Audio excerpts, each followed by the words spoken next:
rồiสวัสดีสมาชิกทุกท่านนะวันนี้ PCP อาสาที่ว่าไปเอาล้านมาเนาะโดยที่ว่าฟัดต่อเนาะฟัดต่อเนาะตัวนี้ที่ว่าเขาจะประกอบให้ลูกค้าทางฝั่งเราที่ว่าหลานที่ว่า55 เซนติเมตรเนาะตัวนี้นะ55 เซนติเมตรเป็นหลาน LT เนาะที่ว่ายีลูกหัวจอกโดยตรงเนาะเขาจะเอาไปให้เนาะยีลูกหัวระเบิดหรือว่าหัวจอกโดยตรงเนาะประมาณนี้นะอันนี้จะเป็นที่ว่านักเสาเสาสร้างเกณฑ์ได้ตัวนี้เนาะลูกสลักนักเสาสร้างเกณฑ์5.518เป็นเบอร์2 5.518ประมาณนี้เลยนะเป็นที่ว่า5.518นะตัวนี้เนาะลูกสลักเนาะหัวจอกเนาะงามแน่นอนเนาะลูกของคำเจ้าเนาะลูกเจ้าได้ของงานนะตัวนี้นะนักเสาสร้างเกณฑ์เนาะ5.518นะประมาณนี้แหละนะพวกนั้นเนาะmột hai ba bốn năm sáu bảy tám chín 10 11 12 13 14 15 16 17 18 19 20 21 22 23 24 26 ตัวเนาะ26 ตัวเนาะเป็นที่ว่านกค่อนข้างใหญ่หน่อยนี่เนาะเป็นนกที่ว่าสนิทใหญ่น่าจะประมาณที่ว่าเนี่ยค่อนข้างใหญ่เนาะนกอยู่ประเทศเวียดนามนี่ค่อนข้างตุยนะเห็นป่ะตุยอีหลีเนาะแต่ดูนี้นี่ที่ว่านกตุยไหลนะบางอย่างมันเห็นเลือดไหลนะบนนี้จะปิดกันนี้นะสองจุดนะประมาณนี้นะพวกงานล้วนๆนะมาเอาล้านต่างเคยนะเป็นที่ว่าปืนอันล้วนที่ว่าเมื่อวานประกอบให้เนาะอันนี้ประกอบให้ลูกค้านะที่ว่าประมาณนี้เลยนะก็จะมาลองให้เบิร์นเนาะปืนของลูกค้าเนาะประมาณนี้เนาะเป็นฟัดต่อเนาะฟัดต่อเนาะเป็นลำยาว55 เซนเนาะเป็นLTเนาะเป็นเก็บเสียงคาร์บอนเนาะเป็นกล้อง BSA เนาะที่ว่า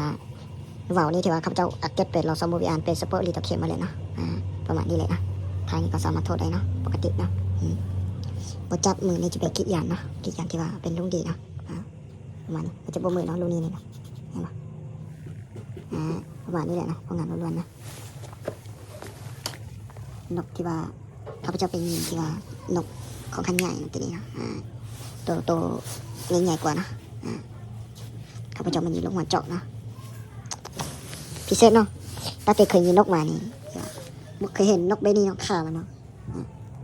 บ่เคยเห็นจักเถื่อเนาะตาเตเคยยินนกมาที่ว่าเอาล่ามาหลายปีเนาะนกชนิดนี้จะเป็นขาใบนี้เนาะเดี๋ยวผมจะเสียมันมาให้ขาใบนี้บ่เคยเห็นจักเถื่อเนาะเห็นปะขามาเห็นเขาเล่นในชีวิตเนาะ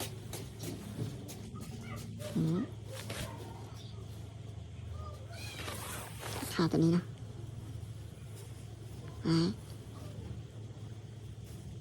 มันเคยเห็นไหมตัวอื่นนี่ที่ว่าขามันจะเป็นซื้อไปนี่เลยเนาะแต่ว่าตัวนี้นี่มันจะต่างจากตัวอื่นมันเป็นมันลูกตุ๊กตีเนาะประมาณนี้เลยแต่ผู้ใดจะได้ต้องการลูกสามารถหาได้นะเป็นลูกหัวจอกนักเสาสร้างเก่งขนาด5.518นะตัวนี้นะนี่ที่ว่าออร่ากระหอบนกโดยเฉพาะนะสารลูกหัวจอกนี่นะ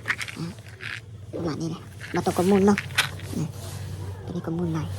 ตัวนี้เห็นมูลไหลมันเลือดไหลกว่าได้นะมันยัง2 YouTube จะปิดกลางอีกนะประมาณนี้นะพวกงานล้วนๆนะโดยที่ว่าฟัดต่อนะผู้ใดต้องการปืนก็สามารถอีบ้องหามไปโทรตามหน้าจอนี้ได้นะก็หนูไปสั่งหัวเจี๊ยบเนาะสำหรับปืนอันโหลดนี่ที่ว่าข้าพเจ้าประกอบตามที่ว่าลูกค้าสั่ง100%เนาะลูกค้ามาใบใดข้าพเจ้าประกอบเนี่ยนะเนาะวิดีโอนี้จบเพียงเท่านี้นะคอยติดตามวิดีโอต่อๆไปนะขอขอบใจ